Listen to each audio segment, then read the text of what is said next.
بسم الله الرحمن الرحيم. الحمد لله والصلاة والسلام على رسول الله وعلى آله وصحبه ومن والاه، أما بعد. أعوذ بالله السميع العليم من الشيطان الرجيم من همزه ونفخه ونفسه. بسم الله الرحمن الرحيم. رب اشرح لي صدري ويسر لي أمري واحلل عقدة من لساني يفقه قولي. سبحانك لا علم لنا إلا ما علمتنا إنك أنت العليم الحكيم. اللهم لا سهل إلا ما جعلته سهلا وأنت تجعل الحزن إذا شئت سهلا.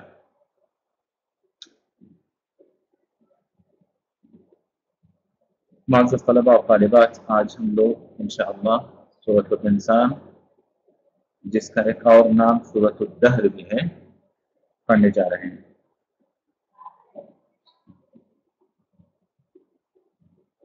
بسم الله الرحمن الرحيم. هل أتى على الإنسان حين من الدهر لم يكن شيئا مذكورا. إنا خلقنا الإنسان من نطفة أمشاج نبتليه فجعلناه سميعا بصيرا. إنا هديناه السبيل إما شاكرا وإما كفورا. إنا أعتدنا للكافرين سلاسل وأغلالا وسعيرا. إن الأبرار يشربون من كأس كان مزاجها كافورا. عينا يشرب بها عباد الله يفجرونها تفجيرا. يوفون بالنذر ويخافون يوما كان شره مستطيرا. ويطعمون الطعام على حبه مسكينا ويتيما وأسيرا. إنما نطعمكم لوجه الله لا نريد منكم جزاء ولا شكورا.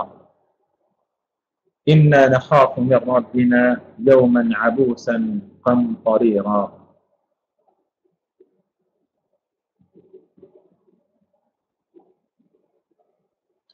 دس آیتیں ہیں،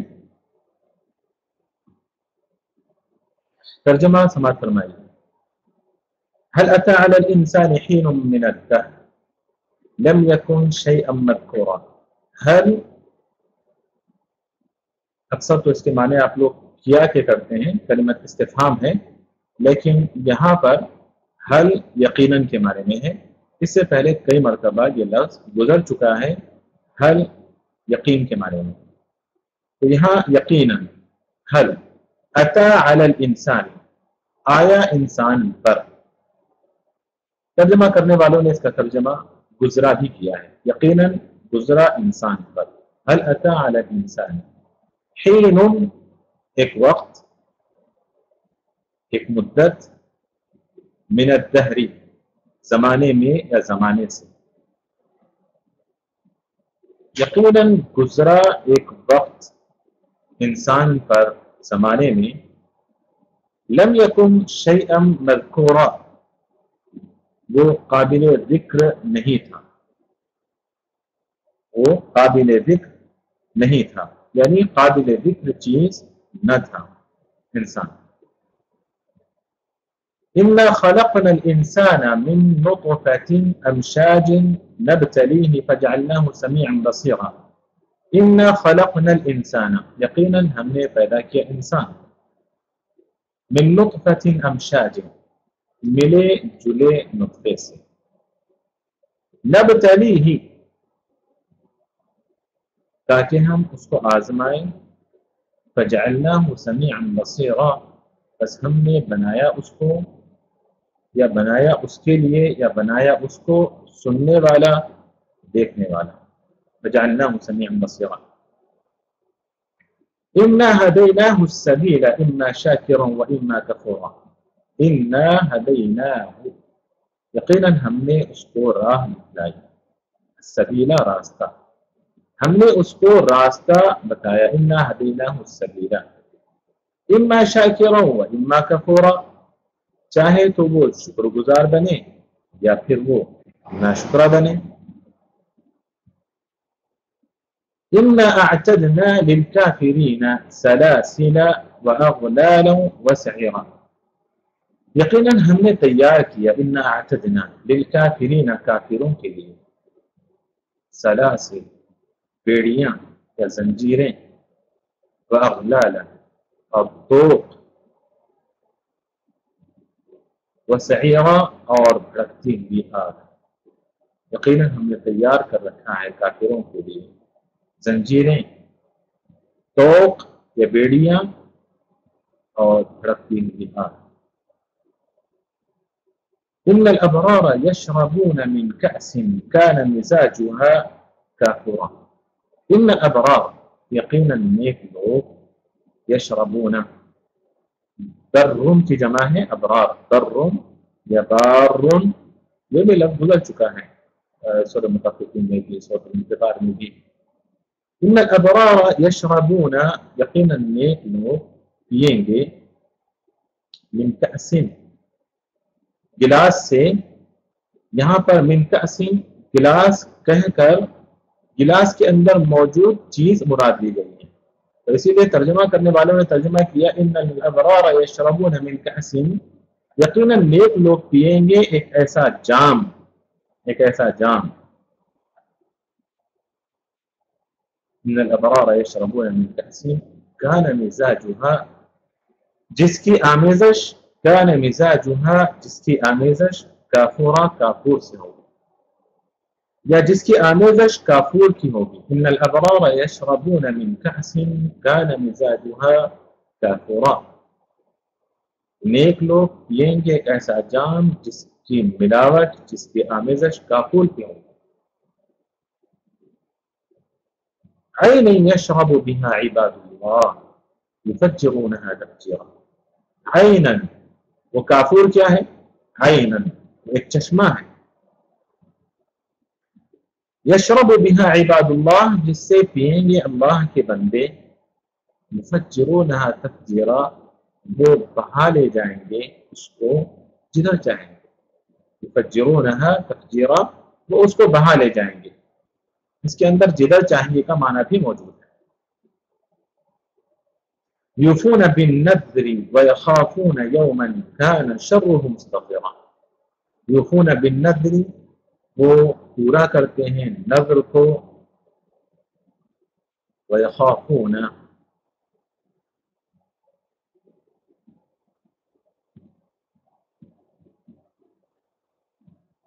کافی آہستہ انٹرنیٹ چل رہا ہے تو میرے پاس ہے آپ کے پاس؟ کیونکہ میرے پاس تو صحیح ہے، آپ کے پاس اگر یہ آہستہ چل رہا ہے تو اس کو تھوڑا سا تیز کریں یا پھر کچھ اور ترتیب کریں. فإن الأبرار يشربون من كأس كان مزاجها كافورا عين يشرب بها عباد الله يفجرونها تفجيرا. يوفون بالنذر، وہ پورا کرتے ہیں نذر کو، يوفون بالنذر ويخافون يوما كان شره مستطيرا، اور ڈرتے ہیں اس دن کے، اس دن سے، ويخافون يوما اور ڈرتے ہیں اس دن سے، كان شره مستطيرا جس کا شر بہت زیادہ پھیلنے والا ہے. يخافون يوما كان شره مستطيرا. ويطعمون الطعام على حبه مسكينا ويتيما وأسيرا، اور کھلاتے ہیں. ويطعمون الطعام على حبه، اور کھلاتے ہیں کھانا اس کی محبت میں. یا پھر بعض لوگوں نے اس کا ترجمہ اس طرح بھی کیا ہے وَيُطْعِمُونَ الطَّعَامَ عَلَى حُبِّهِ، اور کھانا کھلاتے ہیں اس سے محبت رکھتے ہوئے. عَلَى حُبِّهِ یا عَلَى حُبِّ اللَّهِ یا پھر عَلَى حُبِّ الطَّعَامِ، کھانے سے ان کو محبت ہے، کھانے کی ان کو چاہت ہے پھر بھی کھانا کھلاتے ہیں، یا پھر وہ اللہ کی محبت میں کھانا کھلاتے ہیں. وَيُطْعِمُونَ الطَّعَامَ عَلَى حُبِّهِ مسکینا، مسکین کو، وَيَتِيمًا اور یتیم کو، وَأَسِيرًا اور قیدی کو. إِنَّمَا نُطْعِمُكُمْ لِوَجْهِ اللَّهِ لَا نُرِيدُ مِنْكُمْ جَزَاءً وَلَا شُكُورًا، اور ہم تمہیں کھلاتے ہیں اللہ کی رضا کی خاطر، اللہ کی خوشنودی کے لیے. لا نريد منکم، ہم نہیں چاہتے ہیں تم سے، جزاءً کوئی بدلہ، ولا شکورًا اور نہیں کوئی شکر یا پھر کوئی تعریف، کوئی ثنا، کوئی تعریف، کوئی شکر گزاری. ولا شکورا. إنا نخاف من ربنا يوما عبوسا قمطريرا. اور یعنی یقیناً ہم ڈرتے ہیں ہمارے رب سے اس دن کے سلسلے میں، یقیناً ہم پروردگار سے، اپنے پروردگار سے اس دن کا خوف کرتے ہیں یا اس دن سے ڈرتے ہیں جو کہ اداسی والا، مایوس کر دینے والا اور سختی والا یا سخت دن ہوگا۔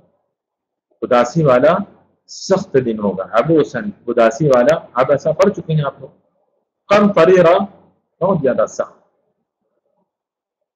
یہ 10 آیتیں ہیں جس کا ترجمہ آپ لوگوں نے سماعت فرمایا۔ اب آئیے گا اس کے مختصر سے میں تفسیر بیان کر دوں، یا بلکہ میں نقل کروں مفسرین کی وہ تفسیر جو مفسرین نے ان آیتوں کی بیان کی ہے۔ سورۃ الانسان، اس سورت کا ایک اور نام سورۃ الدہر بھی ہے، اور آپ جانتے ہیں کہ عموماً سورت کے نام انہی کلمات کو لے کر بنائے جاتے ہیں جو کلمات جو سورت میں ہوتے ہیں۔ کوئی کلمہ شروع میں اگر آ جاتا ہے تو اس کلمے کو لے کر اس سورت کا نام بنا دیا جاتا ہے۔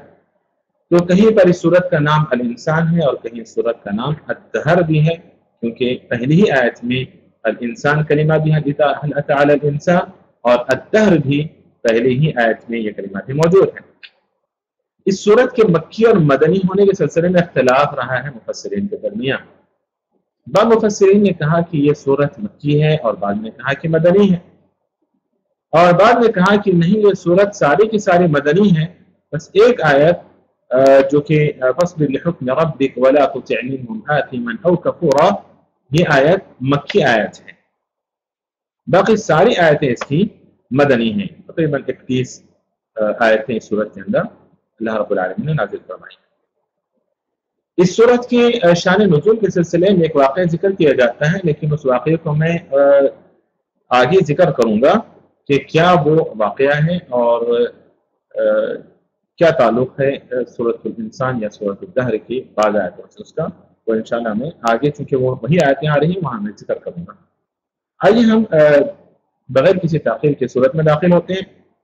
هل اتى على الانسان حين من الدهر لم يكن شيئا مذكورا۔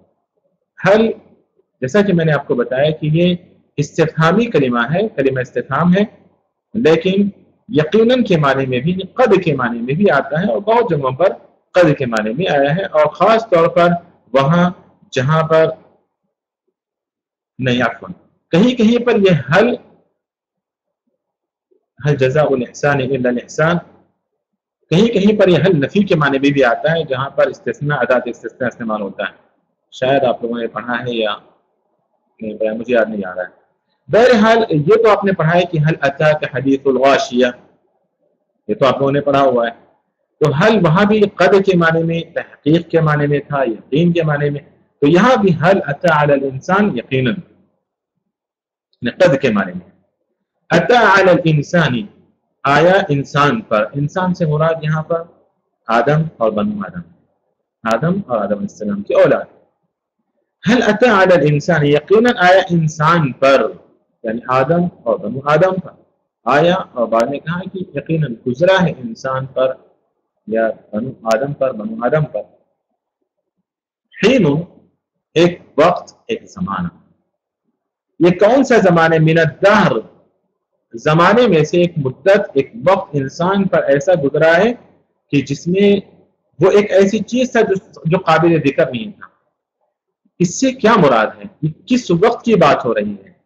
بعض مفسرین نے کہا کہ اس سے مراد انسان کا عدم ہے، وجود میں آنے سے پہلے کی مدت ہے، کہ انسان وجود میں آنے سے پہلے کچھ نہیں تھا، لم یکن شیئا مذکورا، کوئی حیثیت اس کی نہیں تھی، وہ تھا ہی نہیں۔ تو بعض مفسرین نے کہا کہ لم یکن شیئا مذکورا، یہ وہ مدت ہے کہ انسان وجود میں آنے سے پہلے کی، یعنی انسان کی وہ عدم والی مدت ہے کہ انسان وجود میں آنے سے پہلے لم یکن شیئا مذکورا، وہ کچھ نہیں تھا۔ بعض مفسرین نے کہا کہ نہیں، اس سے مراد وہ مدت ہے نطفے والی مدت، کہ ماں کے رحم میں جو نطفہ گرتا ہے وہ نطفے والی مدت کی وہ قابل ذکر مدت نہیں ہے، بعض نے یہ کہا ہے، لیکن زیادہ صحیح بات، یعنی وہ روح پھونکے جانے سے پہلے کی جو کیفیت ہے، کہا کہ وہ مدت ہے لم یکن شیئا مذکورا هل اتى على الانسان حين من الدهر. لیکن زیادہ مفسرین نے، جیسا کہ میں نے مطالعہ کیا ہے، کہ انسان کے وجود میں آنے سے پہلے کی مدت کا اللہ تعالیٰ نے یہاں پر ذکر کیا کہ انسان پر ایک ایسا وقت گزرا ہے کہ اس میں اس کی کوئی حیثیت نہیں تھی، مطلب وہ قابل ذکر چیز ہی نہیں تھا انسان. هل اتى على الانسان حين من الدهر لم يكن شيئا مذکورا. یہ آیت کریمہ، پھر اس کے بعد کی آیت کریمہ کہ انا خلقنا الانسان من نطفة امشاج نبتليه فجعلناه سميعا بصيرا. یہ آیت تائید کرتی ہے اس قول کو، مفسرین کے اس قول کو جو کہتے ہیں کہ هل اتى على الانسان حين من الدهر میں حین سے مراد، مدت سے مراد وہ انسان کے وجود میں آنے سے پہلے کی مدت ہے. یہ آیت تائید کرتی ہے، دیکھیے کہ اللہ رب العالمین نے یہاں پر انسان کی تخلیق کا ذکر کرتے ہوئے کہا انا خلقنا الانسان من نطفة، کہ ہم نے انسان کو پیدا کیا نطفے سے، امشاج، ملے جلے نطفے سے ہم نے انسان کو پیدا کیا.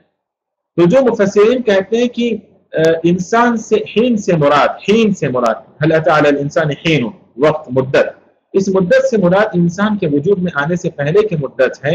کہتے ہیں کہ اللہ رب العالمین نے یہاں پر انسان کی وجود میں آنے سے پہلے کی مدت ذکر کی، پھر اس کے بعد 3 مرحلوں کا یہاں پر ذکر کیا، ایک انسان کی تخلیق سے پہلے کا، اور پھر انسان کی تخلیق کا، اور پھر آگے کی آیتوں میں انسان کی تخلیق کے بعد کا مرحلہ اللہ نے یہاں پر ذکر کیا.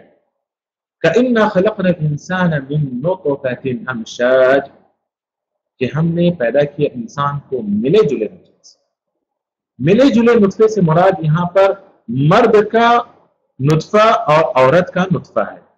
یہ دو نطفے یعنی مرد کا پانی اور عورت کا پانی دونوں ملتے ہیں تبھی انسان وجود میں آتا ہے. یعنی وہی نطفہ کامیاب ہے جس انسان کا مرد کا نطفہ عورت کے نطفے سے ملتا ہے، اور دونوں نطفے مل کر ہی وہ انسان وجود میں آتا ہے. اسی لیے کہا اللہ کے رسول صلی اللہ علیہ وسلم کی مشہور حدیث کا مفہوم کہ جب مرد کا نطفہ غالب آ جاتا ہے تو پیدا ہونے والا بچہ ہو یا بچی وہ مرد کے مشابہ ہوتی ہیں، اور اگر عورت کا نطفہ غالب آ جاتا ہے تو پھر پیدا ہونے والا لڑکا یا لڑکی وہ ماں کے مشابہ ہوتی ہیں. تو بہرحال انا خلقنا الانسان من نطفة امشاج، امشاج یہ مشج کی جمع ہے، مشج کی جمع ہے امشاج، اسی لیے اخلاق اس کا ترجمہ کیا گیا کہ انا خلقنا الانسان من نطفة امشاج، کہ ہم نے پیدا کیا انسان کو ملے جلے نطفے سے. انا خلقنا الانسان من نطفة امشاج نبتلیہ، ہم نے انسان کو نطفے سے پیدا کیا. قرآن میں کئی آیتیں ہیں جو انسان کے تخلیقی مراحل کا ذکر کرتے ہیں کہ انسان پہلے نطفہ ہم نے پیدا کیا، نطفے سے ہم نے علقہ بنایا، علقہ سے ہم نے مضغہ بنایا، مضغہ سے پھر انسان کو اللہ رب العالمین نے واقعی انسان بنا دیا. تو یہ تخلیقی مراحل کے قرآن کے اندر کئی آیتیں ہیں جس میں انسان کی، جن میں انسان کی تخلیقی مراحل کا تذکرہ ہے، اور ایک کئی مرتبہ ہم پڑھ چکے ہیں، میں بتا چکا ہوں. یہاں پر اس تفسیر کی ضرورت نہیں ہے کہ انا خلقنا الانسان من نطفة امشاج نبتلیہ، ہم نے کیوں پیدا کیا؟ انسان کو ہم نے بیکار پیدا کیا ہے، بلا وجہ ہم نے پیدا کیا ہے، بے مقصد ہم نے پیدا کیا ہے کہ انسان پیدا ہو جائے اور وہ جانوروں کی طرح زندگی گزارے، یا بے مقصد زندگی گزارے، منزل کا پتہ نہیں، مقصد سے غافل. ہم نے اس لیے انسان کو پیدا کیا ہے؟ نہیں. اس طرح کی بہت ساری آیات ہیں. اس سے پہلے کی صورت میں اللہ رب العالمین نے کیا کہا؟ اَيَحْسَبُ الْإِنسَانُ أَن يُتْرَكَ سُدًى أَفَحَسِبْتُمْ أَنَّمَا خَلَقْنَاكُمْ عَبَثًا، کیا تم یہ سمجھتے ہو کہ ہم نے تمہیں بیکار پیدا کیا؟ اور سورۃ القیامہ کی ہے اَيَحْسَبُ الْإِنسَانُ أَن يُتْرَكَ سُدًى، کیا انسان یہ سمجھتا ہے کہ اس کو پیدا کر کے بیکار چھوڑ دیا جائے گا؟ مَا خَلَقْنَا السَّمَاوَاتِ وَالْأَرْضَ وَمَا بَيْنَهُمَا لَاعِبِينَ، انسان تو کیا ہم نے آسمان اور زمین کو بھی بیکار اور کھیل کود کے لیے نہیں پیدا کیا، سب کا مقصد ہے، ہر چیز کو ہم نے با مقصد پیدا کیا ہے. تو انسان جیسی مخلوق جو کہ اشرف المخلوقات ہے، جس کو سب سے زیادہ اللہ نے عزت بخشی ہے، وَلَقَدْ كَرَّمْنَا بَنِي آدَمَ وَحَمَلْنَاهُمْ فِي الْبَرِّ وَالْبَحْرِ. اب ایسے انسان کو بے مقصد کیسے پیدا کر سکتے ہیں؟ کیا مقصد ہے اللہ؟ کس لیے ہم نے کہا نبتلیہ؟ تاکہ ہم اس کو آزمائیں، تاکہ ہم اس کو آزمائیں. آزمائش انسان کے وجود کا مقصد اللہ نے بتایا کہ ہم نے تمہیں پیدا کر دیا ہے تاکہ ہم تمہیں آزمائیں. بعض مفسرین نے کہا کہ نبتلیہ یہاں پر مقصد بتایا جا رہا ہے. بعض نے کہا کہ یہ حال ہے یعنی ہم آزماتے ہوئے ہم نے تم کو پیدا کیا ہے. نبتلی اور پھر ہم آزمائیں گے تمہیں. ایسے ہی نہیں کہا ہم تمہیں ایسی قوتیں عطا کریں گے کہ جس کے ذریعے تم صحیح راستے کو اختیار کر سکو, غلط راستے سے بچ سکو. اور وہ کیا طاقتیں ہیں؟ فَجَعَلْنَاهُ سَمِيعًا بَصِيرًا, بس ہم نے بنایا اس کو فَجَعَلْنَاهُ سَمِيعًا بَصِيرًا, بس ہم نے بنایا اس کو سننے والا اور دیکھنے والا. یا اللہ رب العالمین کے کرم, اللہ رب العالمین کے رحم کا, اللہ رب العالمین کس قدر انسانوں کے ساتھ انصاف کرنے والا ہے.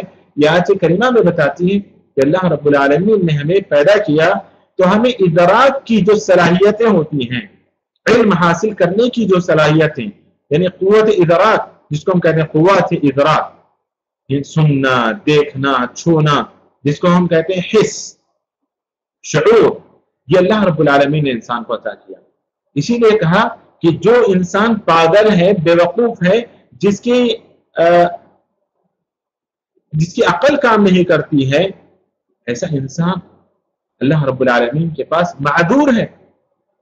اسی طرح بچہ یہاں معذور ہے, لیکن یہاں پر اللہ رب العالمین کہہ رہے ہیں فَجَعَلْنَاهُ سَمِيعًا بَصِيرًا. مفسرین کہتے ہیں اس سے مراد ہم آزمائیں گے اس کو جس کو ہم نے سننے کی, دیکھنے کی صلاحیت دی ہے. تو مکلف مراد ہے. مکلف, آزمائش اس کے لیے ہوتی ہے جو مکلف ہوتا ہے, جو غیر مکلف ہے اس کے لیے آزمائش نہیں ہے. تو یہاں پر فَجَعَلْنَاهُ سَمِيعًا بَصِيرًا سے مراد مکلف ہیں کہ ہم نے تمہیں سننے کی صلاحیت دی تاکہ تم حق کو سن سکو اور باطل کو سن کر یا باطل سے بچ سکو, اور حق کو دیکھ سکو, باطل سے بچ سکو. اس لیے ہم نے تمہیں سماعت عطا کی ہے, ہم نے تمہیں بصارت عطا کی ہے. فَجَعَلْنَاهُ سَمِيعًا بَصِيرًا. إِنَّا هَدَيْنَاهُ السَّبِيلَ إِمَّا شَاكِرًا وَإِمَّا كَفُورًا. اتنا ہی نہیں کہ اللہ تعالیٰ نے کہ آپ کو ظاہری صلاحیتیں عطا کی, اتنا ہی نہیں کہ اللہ رب العالمین نے کہ آپ کو سننے والا اور دیکھنے والا بنا دیا, بلکہ اللہ تعالیٰ نے نبیوں کو بھیجا, اللہ تعالیٰ نے کتابوں کو نازل کیا اور تمہیں راستہ دکھلا دیا کہ کون سا صحیح راستہ ہے, کون سا غلط راستہ ہے. إِنَّا هَدَيْنَاهُ السَّبِيلَ. اور آپ نے سورۃ البلد میں پڑھا ہے کہ وَهَدَيْنَاهُ النَّجْدَيْنِ, کہ ہم نے دو راستے بتلا دیے انسان کو, حق کا راستہ, باطل کا راستہ. یعنی یہاں پر اختیار بھی دیا, اور اختیار کیسے آگے کی آیت سے پتا چلتا ہے کہ اما شاکرا و اما کفورا. یہ اما اختیار کے لیے آتا ہے, یہ آپ لوگ گرامر میں پڑھ چکے ہیں کہ اما شاکرا و اما کفورا, چاہے تو حق کا راستہ اختیار کر کے شکر گزار بنے, اللہ رب العالمین کا اطاعت گزار بنے, مطیع و فرما بردار بنے, یا چاہے تو باطل کا راستہ اختیار کر کے باطل راہ کو اپنا کر کفور بنے, کافر بنے, ناشکرہ بنے, نافرمان بنے. اما شاکرا و اما کفورا, یہ اختیار اللہ رب العالمین نے انسان کو دیا ہے. لیکن ایسے ہی نہیں, بلکہ دونوں راستے اللہ تعالیٰ نے بتا دیے. انا ہدیناہ السبیل, یعنی مطلب یہ ہے کہ اللہ رب العالمین نے مادی قوتیں بھی عطا کی اور معنوی صلاحیتیں بھی عطا کر دی. مادی قوتیں بھی عطا کر دی, معنوی قوتیں بھی عطا کر دی. دیکھنے والا, سننے والا, عقل والا, عقل و دماغ رکھنے والا اللہ رب العالمین نے بنا دیا. اس کے بعد اللہ رب العالمین نے نبیوں کو نازل کیا, کتنی کتابوں کو نازل کیا, اور پھر اس کے بعد سب کو راستہ بھی بتلا دیا کہ کون سا راستہ صحیح ہے اور کون سا راستہ باطل کا ہے, کون سا حق کا ہے اور کون سا غلط ہے. اس کے بعد کہا اما شاکرا و اما کفورا, چاہے تو وہ شکر گزار بن کر شکر ادا کر کے مومن بن جائے, یا چاہے تو وہ ناشکری کر کے اور اس بلا باطل کو اختیار کر کے وہ کافر بن جائے. اما شاکرا و اما کفورا. اس کے بعد کہا انا اعتدنا للکافرین سلاسل واغلالا وسعیرا. اللہ اکبر, اللہ رب العالمین کا دیکھیں کتنا کرم ہے انسانوں پر. کہ اللہ رب العالمین نے انسان کی تخلیق کرنے کے بعد اس کو مادی قوتیں عطا کی، معنوی صلاحیتیں عطا کی، نبیوں کو بھیجا، کتابوں کو نازل کیا، سب کچھ کرنے کے بعد بھی اگر انسان راہ راست کو چھوڑ کر باطل کو اپناتا ہے، اور پھر کچھ خوش نصیب ہیں جو راہ راست کو اپنا کر اہل ایمان میں ان کا شمار ہو جاتا ہے، تو اللہ رب العالمین نے دونوں گروہوں کا آگے تذکرہ کرتے ہوئے کہا، دونوں کا انجام بتاتے ہوئے کہا کہ اِنَّا أَعْتَدْنَا لِلْكَافِرِينَ سَلَاسِلَ وَأَغْلَالًا وَسَعِيرًا، اگر راہ راست کو چھوڑ کر راہ راست سے روگردانی کر کے باطل کو اپناتا ہے، غلط راستے کو اپناتا ہے، شرک و کفر کو اپناتا ہے، بدعت و خرافات کو اپناتا ہے، تو سن لو اِنَّا أَعْتَدْنَا لِلْكَافِرِينَ، ہم نے تیار کر رکھا ہے کافروں کے لیے، ناشکر لوگوں کے لیے، ناشکری کرنے والوں کے لیے، باطل راہ اختیار کرنے والوں کے لیے تیار کر رکھا ہے ہم نے سلاسل زنجیروں کو، وَأَغْلَالًا توق اور بیڑیوں کو، وَسَعِيرًا اور بھڑکتی ہوئی آگ کو۔ سلاسل ان زنجیروں کو کہا جاتا ہے جو پیروں میں ڈالی جاتی ہیں، اغلال اس توق کو اور بیڑیوں کو کہا جاتا ہے جو ہاتھ میں پہنائی جاتی ہیں اور گلے میں ڈالی جاتی ہیں، وَسَعِيرًا اور بھڑکتی ہوئی آگ۔ إِنَّا أَعْتَدْنَا لِلْكَافِرِينَ سَلَاسِلَ وَأَغْلَالًا وَسَعِيرًا، اور انہی بیڑیوں میں، انہی زنجیروں میں جکڑ کر،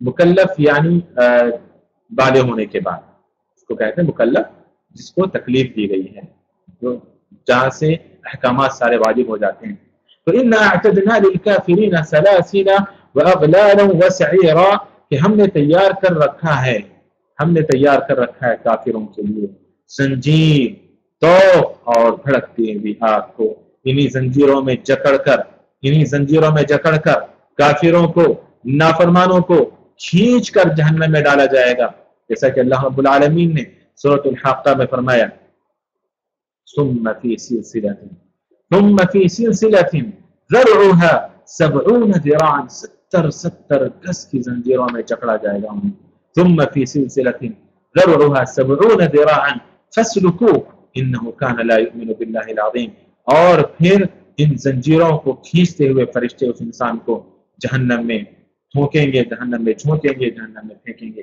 اسی لیے اللہ تعالیٰ نے یہاں کہا اِنَّا أَعْتَدْنَا لِلْكَافِرِينَ سَلَاسِلَ وَأَغْلَالًا وَسَعِيرًا إِنَّ الْأَبْرَارَ يَشْرَبُونَ مِنْ كَأْسٍ، یہ تو ایک گروہ ہو گیا جو نافرمانوں کا گروہ ہے کہ اِنَّا هَدَيْنَاهُ السَّبِيلَ إِمَّا شَاكِرًا وَإِمَّا كَفُورًا، راستہ صحیح دکھلانے کے باوجود بھی غلط راستہ جنہوں نے اپنایا تھا، ان کا انجام یا ان کے لیے ہم نے کیا تیار کر رکھا ہے، اللہ تعالیٰ نے وہ بتایا۔ اس کے بعد اللہ تعالیٰ کہتا ہے جو لوگ راہ راست کو اپناتے ہیں، صحیح راہ کو اپناتے ہیں، ایسے لوگوں کے لیے اللہ رب العالمین نے کیا تیار کر رکھا ہے، فَإِنَّ الْأَبْرَارَ يَشْرَبُونَ مِنْ كَأْسٍ كَانَ مِزَاجُهَا كَافُورًا، نیک لوگ ان الابرار یشربون، نیک لوگ سے مراد وہ نیک لوگ جو اہل توحید ہیں، توحید پر ہیں، جن کا عقیدہ صحیح ہے، شرک سے، کفر سے، بدعت و خرافات سے اپنے آپ کو بچائے ہوئے ہیں۔ ان الابرار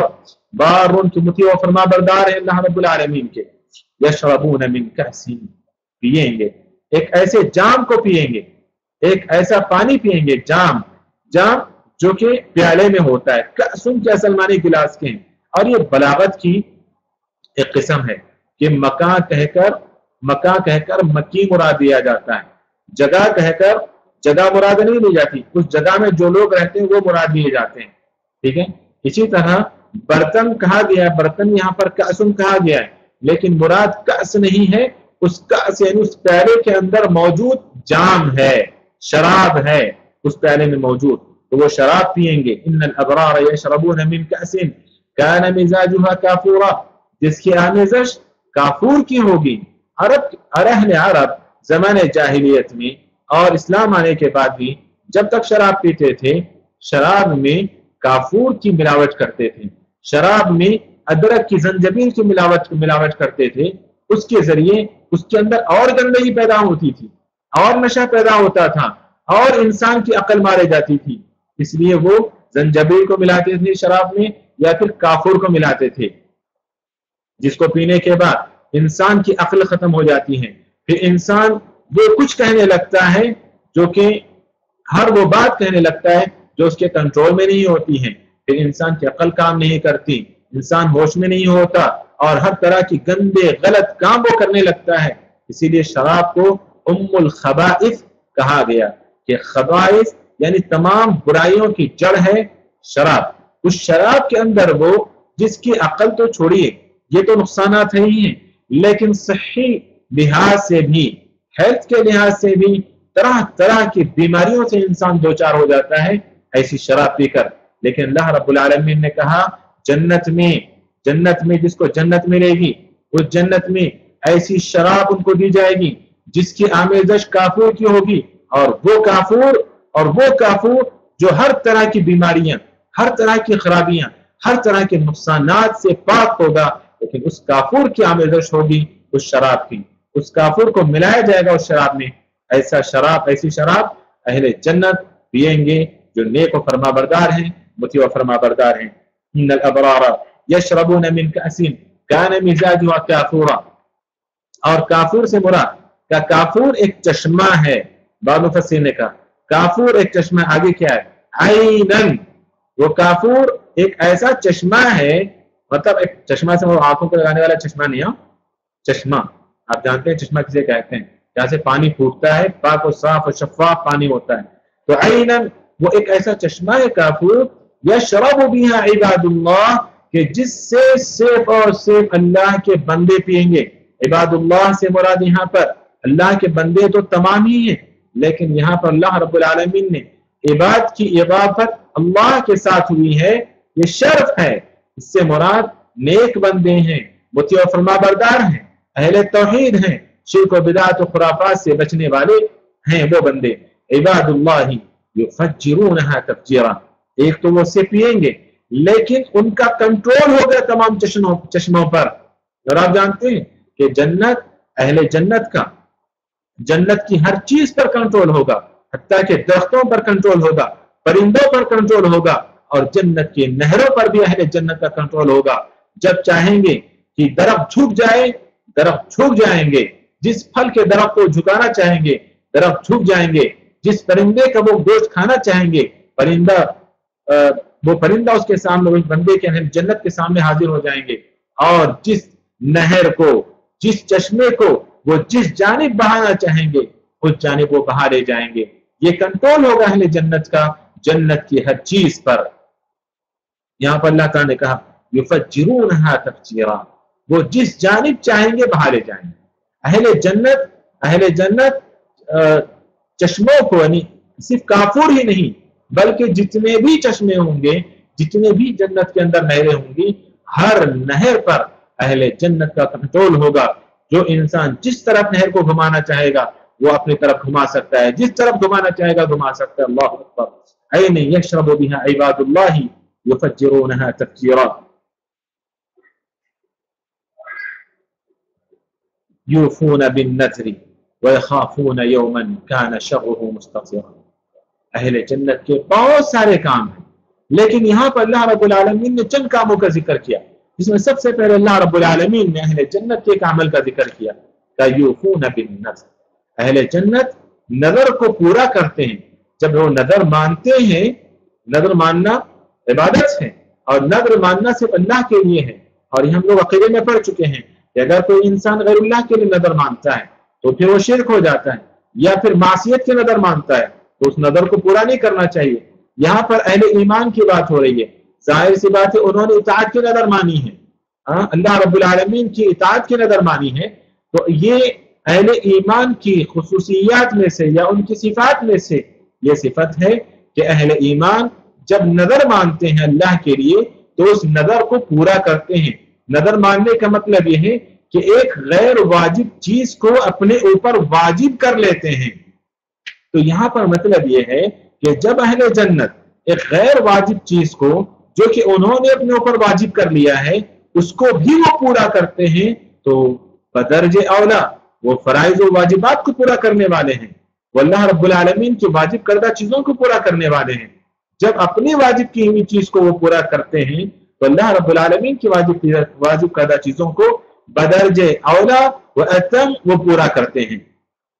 یوفون بالنذر ویخافون، اور ڈرتے ہیں اس دن سے جس کی برائی پھیلنے والی ہے۔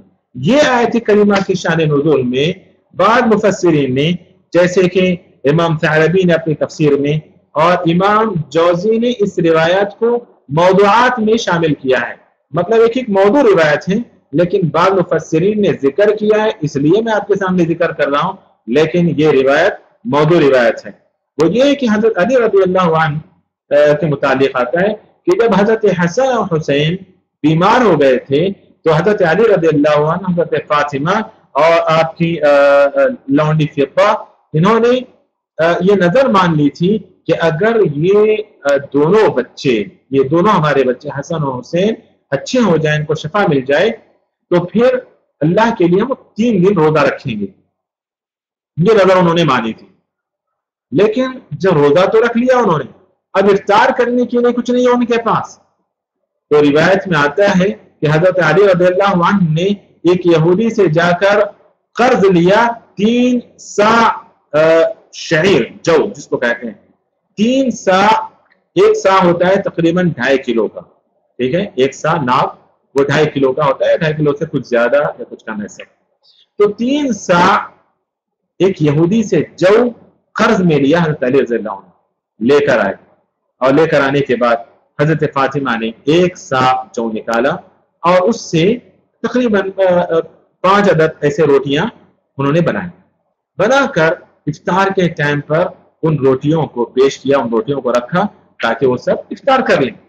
لیکن ہوا یہ کہ افطار کرنے کا ٹائم، افطار کرنے والے ہیں کہ دستک ہوتی ہے، قوم آواز آتی ہے، السلام علیکم اہل بیت محمد مسکین من مساکن المسلمین، السلام علیکم اے محمد کے گھر والوں صلی اللہ علیہ وسلم، ایک مسلمانوں کے مسکینوں میں سے ایک مسکین ہے، اطعمونی اطعمکم اللہ من موائد اہل الجنہ، مجھے کھلائیے، اللہ رب العالمین آپ کو جنت کے دسترخوان سے کھلا دے۔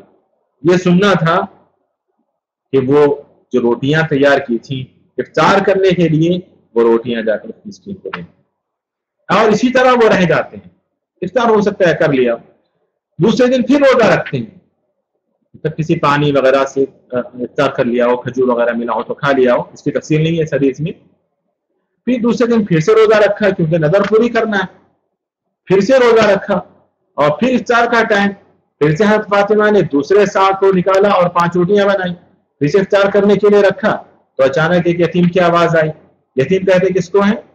اس نابالغ بچے یا بچی کو، اس نابالغ بچہ یا بچی کو جس کے باپ یا ماں کا انتقال ہو جاتا ہے، اور آج تو بڑے بڑے لوگ بالغ ہو جاتے ہیں ماشاءاللہ، 25-30 سال شادی شدہ بھی کہتے ہیں میں یتیم ہوں، یتیم اس کو نہیں کہتے، یتیمے کا حکم صرف بالغ ہونے تک ہے، بالغ ہونے کے بعد وہ حکم ختم ہو جاتا ہے۔ تو یتیم آیا اور انہوں نے ان روٹیوں کو اس کے حوالے کر دیا اور ویسے ہی رہ گئے۔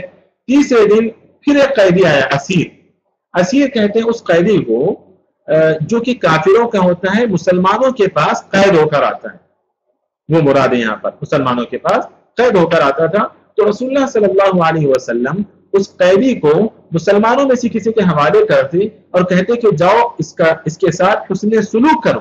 اللہ اکبر، دیکھیں ایک کافر قید ہو کر رسول اللہ صلی اللہ علیہ وسلم کے پاس آتا ہے، قربان جائیں ہم اور ہمارے ماں باپ پیارے نبی صلی اللہ علیہ وسلم پر، اس قیدی کو رسول اللہ صلی اللہ علیہ وسلم کسی مسلمان کے حوالے کرتے ہیں اور کہتے ہیں کہ احسن الیہ، اس کے ساتھ حسن سلوک کرو، اسے اسیر کہا گیا یہاں پر اس آیت میں آگے، وَيُطْعِمُونَ الطَّعَامَ عَلَىٰ حُبِّهِ مِسْكِينًا وَيَتِيمًا وَأَسِيرًا، آگے آ رہی ہوا ہے، تو ایک اسیر آیا تو تیسرے دن انہوں نے اس کو کھلا دیا، تو اس کے بعد یہ آیت کریمہ نازل ہوئی کہ وَيُطْعِمُونَ الطَّعَامَ عَلَىٰ حُبِّهِ مِسْكِينًا وَيَتِيمًا وَأَسِيرًا، عفوا یوفون بالنذر ویخافون، تو یہ نظر انہوں نے مانا تھا، دیکھیں اتنی تکلیف کے باوجود انہوں نے اپنی نظر کو پورا کیا، یہ ایک تو یہ ہے ٹھیک، اور دوسرا وَيَخَافُونَ يَوْمًا كَانَ شَرُّهُ مُسْتَطِيرًا، اور اہل ایمان کی دوسری خصوصیت یا صفت یہ ہے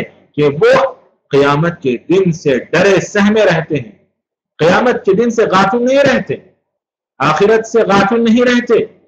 اہل ایمان کی خصوصیات یا اہل ایمان کی صفات میں سے یہ کہ ہمیشہ قیامت کا دن آخرت کا دن ان کے پیش نظر ہوتا ہے. یخافون یوما کان شرہ مستطیرا، جس کا شر کے پھیلنے والا ہے. یخافون یوما کان شرہ مستطیرا، جس کی ہولناکیوں کا تذکرہ میں کئی بار کر چکا ہوں قرآن کی آیتوں کی روشنی میں. قرآن میں اللہ رب العالمین نے کئی مقامات پر قیامت کی ہولناکیوں کا ذکر کیا ہے کہ اس دن کی ہولناکی کیسی ہوگی. اس کا شر پھیل جائے گا. مطلب یہ کہ ہر انسان پریشان ہوگا، ہر انسان پریشان ہوگا، ہر ایک نفسی کے عالم میں ہوگا، ہر ایک اپنے آپ کو بچانے کی فکر میں ہوگا. یہ مراد ہے کہ اس کا شر پھیلنے والا شر ہے. اس دن سے اہل ایمان یا اہل جنت اس دن سے کرنے والے ہیں. وَيَخَافُونَ يَوْمًا كَانَ شَرُّهُ مُسْتَطِيرًا يُوفُونَ بِالنَّذْرِ وَيَخَافُونَ يَوْمًا كَانَ شَرُّهُ مُسْتَطِيرًا وَيُطْعِمُونَ الطَّعَامَ عَلَى حُبِّهِ مِسْكِينًا وَيَتِيمًا وَأَسِيرًا. اہل ایمان کی خصوصیات میں سے ایک یہ بھی ہے دیکھیں کہ ہمیں بھوک لگی ہے، کھانا ہمارے سامنے ہے. ظاہر سی بات ہے کہ بھوک کی حالت میں انسان کی شہوت بڑھ جاتی ہے، انسان کی خواہش بڑھ جاتی ہے، انسان کھانا چاہتا ہے. ایسے وقت میں اگر کوئی مسکین دستک دے، اگر کوئی یتیم دستک دے، اگر کوئی اسیر دستک دے دے تو بتائیں کیسے ایمان چاہیے، کیسا دل چاہیے کہ دسترخوان جس کو ہم کھانا چاہتے ہیں، ہو سکتا ہے ہم ہاتھ آگے بڑھانے والے ہیں اور وہی دسترخوان کو اٹھا کر اس یتیم، اس مسکین، اس اسیر کے حوالے کر دیں. کیسے جگر چاہیے آپ اندازہ لگائیں.